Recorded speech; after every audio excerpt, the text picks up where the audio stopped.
Got ourselves a Strix 57-gallon tank installed for the piping we put in. Hard pipe connection, flex line coming around the outside.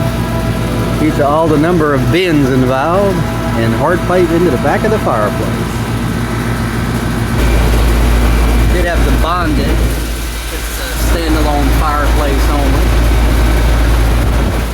Installed a Grand Canyon 18-inch fully vented LP gas fireplace, and as always required, you have to make sure your flue is locked open with the damper clamp, because these things do not want to be used without the flue open. Carbon monoxide risk, not along with the soot as well.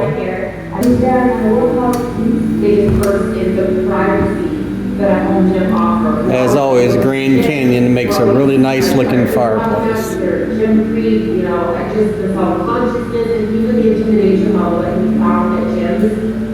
Even in their small burners, the flames are always fairly robust.